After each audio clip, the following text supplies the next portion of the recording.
Assalamualaikum warahmatullahi wabarakatuh. Saya Hirz Munarif dari Forum News Network. Langkah Kejaksaan Agung menetapkan mantan Menteri Perdagangan Tom Lembong dan sebagai tersangka dan kemudian dilanjutkan dengan penahanan Tom Lembong ini di LP Salemba sampai sekarang masih banyak sekali mendapat sorotan.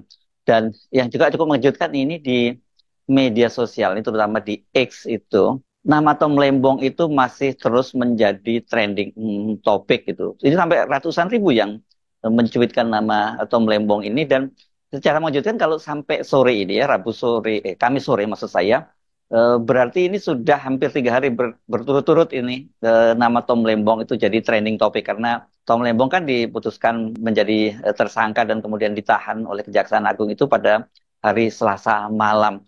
Dan kebanyakan ini para netizen mempertanyakan keputusan dari Kejaksaan Agung untuk menahan Tom Lembong ini, menjadikan tersangka dan Tom Lembong, dan banyak di antara mereka itu mencurigai. Dan bersamaan dengan itu, ini rupanya para buzzer juga beroperasi karena komentar-komentar nyinyir di media sosial dan itu kemudian mengkait-kaitkan dengan Anies Baswedan itu banyak sekali. Nah, ini saya kira sangat menarik karena ini pada saat yang bersamaan putusan dari Kejaksaan Agung itu mendapat banyak sekali sorotan dari netizen dan juga dari para pengamat. Tapi bersamaan dengan itu, para buzzer yang tadinya sebenarnya sempat tiarap ya ketika terjadi pergantian kekuasaan itu sekarang sudah mulai happening lagi gitu. Dan kalau di kalangan para netizen ini disebut wah ini dananya sudah mulai cair lagi gitu sehingga para buzzer ini sudah mulai bermunculan kembali gitu seperti kodok di musim hujan gitu, mereka sekarang mulai bernyanyi lagi. Bukan hanya kalangan netizen, tapi juga banyak para pengamat itu yang mempertanyakan dasar dari penahanan Tom Lembong itu. Kenapa? Karena seperti diakui oleh Direktur Penyidikan dari Jampitsus di Kejaksaan Agung, Abdul Qohar, dan juga itu hal yang sama juga disampaikan oleh Kapus Penkum Harli Siregar itu, sampai sekarang ini memang belum ditemukan adanya bukti aliran dana ke Tom Lembong. Kan disebutkan bahwa pemerintah itu mengalami kerugian 400 miliar akibat keputusan Tom Lembong itu mengizinkan untuk impor bahan gula mentah. Saya sebutnya tadi gula merah, sering menyebutnya bahan gula mentah, tepatnya seperti itu. Dan pertanyaannya tapi kalau toh disebutkan kerugiannya di mana? Karena itu kan disebutkan bahwa harusnya BUMN diuntungkan 400 miliar, tapi kemudian keuntungan itu dinikmati oleh perusahaan-perusahaan swasta yang ditunjuk untuk mengimpor gula mentah itu. Jadi ini makin membingungkan ya, karena pertama Tom Lembong sudah dijadikan tersangka dan kemudian dia belum ada bukti ada aliran dana ke dia. Ini kalau ini dana korupsi gitu. Yang kedua ini kalau eh, diperkirakan bahwa negara dirugikan potensi ada keuntungan 400 miliar yang kemudian mengalir ke swasta itu sebagai sebuah kerugian. Ini kan namanya potential loss gitu ya, bukan bukan actual loss. Ini ya makin kuat menunjukkan bahwa ada apa-apanya dengan penetapan Tom Lembong ini sebagai tersangka gitu ya. Dan mau tidak mau akhirnya orang mengkaitkan dengan aktivitas dari Tom Lembong. Ini orang yang pernah jadi menteri di eranya Pak Jokowi, bahkan dia cukup sangat dekat dengan Pak Jokowi. Dia ini merupakan penulis pidato dari Pak Jokowi dan setelah dari Menteri Perdagangan kan kemudian dia di reshuffle tapi dia tetap mendapat jabatan menjadi kepala BKPM. Tapi kan menuju Pilpres 2024 kemarin kita tahu bahwa Tom Lembong ini adalah salah satu orang kepercayaan atau orang dekatnya dari Anies Baswedan. Ya jadi orang kemudian mengkait-kaitkan ini dengan kontestasi Pilpres 2029. Mau nggak mau itu dikaitkan dengan kontestasi itu karena Anies ini bagaimanapun juga tetap dianggap merupakan calon presiden yang potensial pada tahun 2029 kendati dia gagal pada Pilpres 2024 kemarin karena dikalahkan apapun lah bahasanya yang Anda menggunakan oleh pasangan Prabowo Gibran. Dan pada Pilgub DKI Jakarta kemarin yang seharusnya kalau dia bisa mendapatkan tiket itu dipastikan akan menang pada Pilkada Jakarta, tapi kan kemudian juga ini dia dihalang-halangi dengan cara partai politik yang diborong, dan kemudian ketika dia mau diusung oleh PDIP, kemudian ada deal-deal politik dengan antara pemerintah atau Pak Jokowi dengan PDIP sehingga Anies kemudian batal mendapatkan tiket. Jadi ya tidak terlalu salah kalau mungkin dengan fakta-fakta tadi itu, dengan fakta-fakta hukum yang menyatakan tidak ada, belum ditemukan aliran dana, tapi dia sudah ditetapkan jadi tersangka dan kemudian ditahan. Ini dengan skenario kotor atau skenario jahat menuju Pilpres 2029. Sulit ini untuk kemudian kita hindari dugaan-dugaan atau skenario semacam itu. Kalau Anda membaca media, apalagi kalau kemudian Anda aktif di media sosial, tulisan-tulisan seputar ini, kecurigaan terhadap adanya operasi jahat untuk menuju pada Pilpres 2029 itu banyak sekali bertebaran. Nah, kita tapi sekarang fokus dulu ya kepada soal tidak adanya aliran dana kepada Tom Lembong. Ini bagaimana mungkin itu terjadi ya? Kalau kita menyimak pernyataan dari Direktur Penyidikan Jampitsus Kejaksaan Agung Abdul Qohar pada waktu itu ya dia menyatakan bahwa Tom Lembong itu dijadikan tersangka karena keputusannya membuka keran impor gula mentah ke dalam negeri pada saat dia menjadi Menteri Perdagangan tahun 2015 sampai 2016 sampai 2017 itu. Dan keputusan itu tanpa koordinasi dengan kementerian terkait, yakni Kementerian Perindustrian, dan kemudian dampaknya itu stok gula secara nasional itu melimpah. Nah, benarkah terjadi hal semacam itu? Ini yang sekarang ini juga bermunculan berbagai bantahan-bantahan.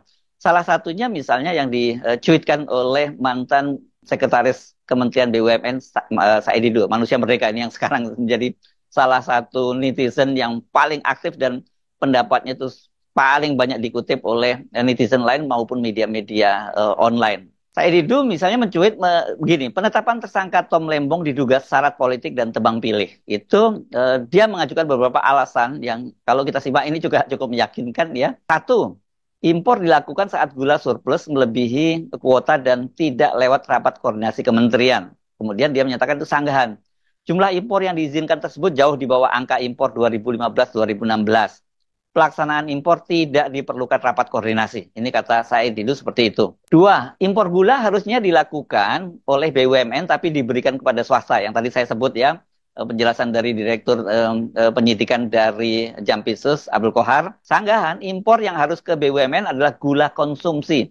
Sementara gula rafinasi itu harus ke industri. Jadi dalam kasus tadi kan memang yang membeli itu ya untuk perusahaan-perusahaan untuk industri itu yang mereka memiliki pengolahan dan kemudian dari gula yang rafinasi tadi itu kemudian diolah dan baru bisa menjadi gula konsumsi gitu. Yang ketiga, kerugian negara karena harusnya untung dinikmati oleh BUMN. Sanggahan. Sesuai keputusan Mahkamah Konstitusi bahwa jumlah kerugian negara harus real, bukan asumsi. Seperti saya sebutkan tadi itu kan potensial loss gitu yang harusnya dinikmati oleh BUMN. Dan kalau kita simak penjelasan dari Kejaksaan Agung itu kan penetapan dari Tom Lembong dan seorang direktur di PT Perdagangan Indonesia, Charles Sitorus ya, kalau salah tidak salah namanya, itu kan berdasarkan dari temuan audit, ini audit dari BPK. Tetapi media kemudian mendapatkan dokumen audit itu ternyata itu bukan audit investigasi, tapi audit tentang tata niaga. Jadi kalau tata kelola dan tata niaga. Kalau audit ini ya sebenarnya lebih pada rekomendasi kebijakan. Tapi kalau audit investigasi itu berarti ya rekomendasinya adalah temuan. Dalam hal ini misalnya, oh negara dirugikan kesekian dan siapa yang kemudian mendapat aliran dananya. Nah karena itu kemudian menurut saya Didu, jika ketiga alasan kejaksaan tersebut digunakan, maka sulit dibantah bahwa penetapan Thomas Lembong sebagai tersangka adalah politis dan tebang pilih. Karena 6 menteri perdagangan selama pemerintahan Jokowi melakukan impor berbagai komoditas jauh lebih besar dari yang dilakukan oleh Thomas Lembong. Tadi data-datanya saya sudah sampaikan juga dalam konten sebelumnya ya.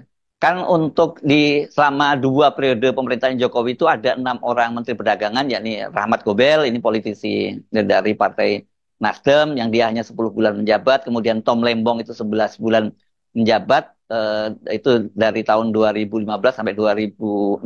Oh, jadi yang benar bukan 2017, tadi saya nyebutnya salah ya, itu diralat ya, berarti 2015 sampai 2017. kemudian Enggar Tias Tolukito itu 15 bulan, bulan Juli 2016 sampai Oktober 2019. Kemudian Agus Suparmanto 13 bulan itu 2019 sampai Desember 2020. Dan Muhammad Lutfi itu 16 bulan 2020 sampai Juni 2022. Dan yang paling lama itu adalah Zulkifli Hasan. Ini Ketua Umum Partai PAN itu 28 bulan Juni 2022 dan Oktober 2024. Nah, angkanya tentu saja pada eranya Zulkifli yang paling tinggi. Jadi kalau dari data-data dan juga kemudian fakta-fakta yang ditunjukkan oleh Said Didu tadi, ya tidak terlampau salah kalau kemudian banyak menyimpulkan ini adalah lebih pada nuansa politis ketimbang nuansa hukumnya. Dan ya mau nggak mau orang kemudian mengkaitkan ini dengan Pilpres 2029. Kalau kita menyebut Pilpres 2029 itu kan ada beberapa nama yang paling potensial untuk maju. Jelas Pak Prabowo Subianto itu sebagai incumbent sekarang yang jadi urutan pertama, urutan kedua itu adalah Gibran Rakabuming, anaknya Pak Jokowi yang sekarang menjadi wakil presiden. Ada nama juga seperti Agus Harimurti Yudhoyono kan gitu. Ada juga nama Puan Maharani. Dan di luar yang mainstream tadi, yang mereka berada dalam kekuasaan maupun punya partai politik, itu kan ada nama Anies Baswedan. Dan Anies Baswedan ini kan dikabarkan dia akan segera membangun ormas. Dan ormas ini diduga nanti akan jadi, dalam jangka panjang akan menjadi embrio partai politik. Dan dalam berbagai pernyataannya kepada media, itu kan Tom Lembong juga menyatakan bahwa dia siap untuk bergabung dengan ormasnya dari Anies Baswedan. Nah, kalau kita ngomongin soal Tom Lembong kemudian ada motif politiknya apa dong? Karena Tom Lembong ini kan sebenarnya dia lebih dikenal sebagai profesional. Dia kemudian dikenal sebagai politisi dalam tanda petik itu ketika dia menjadi Timnas Amin, yakni Anies Baswedan Muhaimin pada Pilpres 2024 kemarin. Dan Tom Lembong itu dia menjadi Timnas itu, ini apa sih namanya? Mungkin wakil ya, wakil ketua tim pemenangan eh, Pilpresnya Anies Muhaimin itu bidang ekonomi.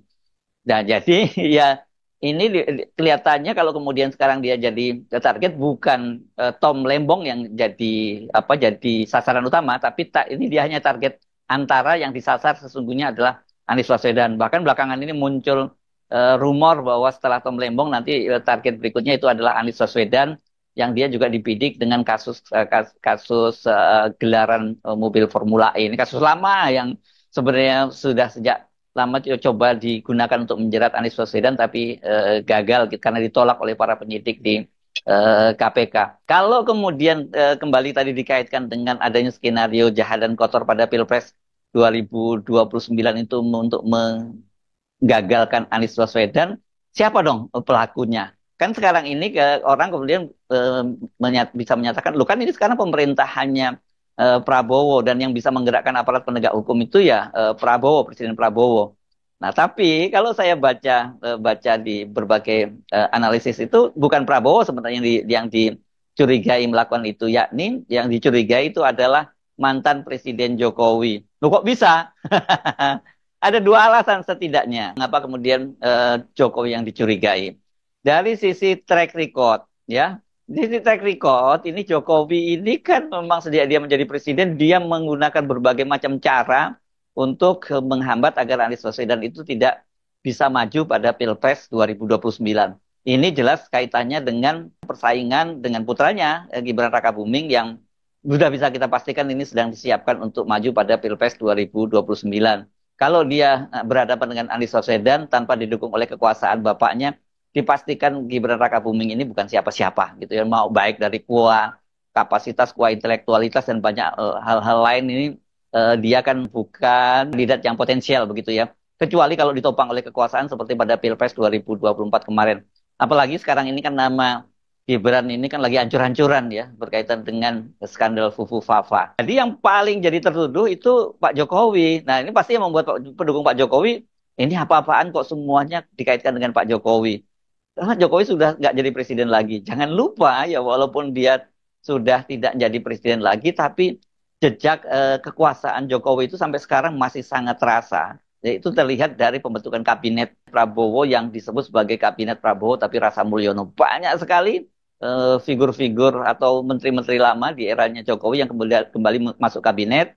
Dan jangan lupa kalau untuk aparat penegak hukum bahkan termasuk TNI yakni mulai dari Jaksa Agung, Kapolri sampai Panglima TNI itu kan itu masih dipimpin oleh mereka-mereka yang tadinya dipilih oleh Pak Jokowi. Jadi loyalitasnya kepada Pak Jokowi itu masih ada lah kalau tidak kita sebut sangat kuat. Tapi kalau kita mengacu pada Bahlil misalnya yang kedapatan mencium tangannya Gibran beberapa waktu yang lalu ya kita kita tahu bahwa Pak Jokowi ini masih sangat kuat pengaruhnya di pemerintahnya Prabowo saat ini. Jadi kalau toh kemudian betul yang dicurigai semacam itu ya mau nggak mau yang jadi tertuduh utama itu Pak Jokowi dan kalau itu betul tudingan semacam itu ini luar biasa sekali ya permusuhan antara Pak Jokowi kepada Anies bukan permusuhan tempatnya ya karena Anies mungkin tidak pernah memusuhi Pak Jokowi tapi kebencian Pak Jokowi atau kebencian terlalu berlebihan ya saya kira ini kalau kita ngomong lebih netral ini ya lebih pada di Anies ini adalah saing politik anaknya yang harus disingkirkan. Kalau kita mundur ceritanya Anda tentu hafal di luar kepala lah mulai dari soal Anies mau dijadikan mau dikriminalisasi dalam gelaran Formula E di Jakarta.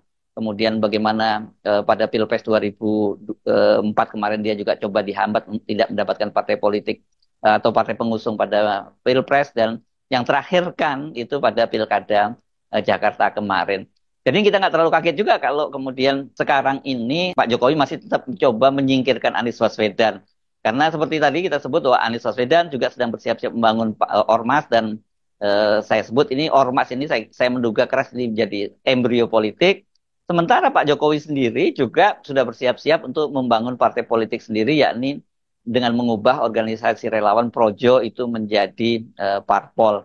Dan katanya sih ini mereka bergerak cepat pada bulan Desember nanti pada kongres ketiga dari Projo itu akan diubah menjadi partai politik dan Pak Jokowi menjadi ketua umumnya. Nah, jadi kalau nantinya misalnya Pak Jokowi sudah membentuk parpol, Anies kemudian bangun ormas dan di menjelang Pilpres diubah menjadi partai politik, ya mau nggak mau Anies itu adalah kompetitor potensial gitu, bahkan berpeluang besar untuk mengalahkan Gibran Rakabuming dan karena itu dia sejak dini harus disingkirkan dengan cara apa ya kan kalau Aniesnya tidak bisa dijerat dengan kasus hukum karena sebelumnya kan hal ini sudah dicoba berkali-kali maka orang-orang di seputarnya itu yang dijerat dengan hukum dan ini merupakan bagian dari operasi pembusukan karena bersamaan dengan itu para buzzernya Pak Jokowi ini sekarang sudah mulai aktif kembali di dunia maya.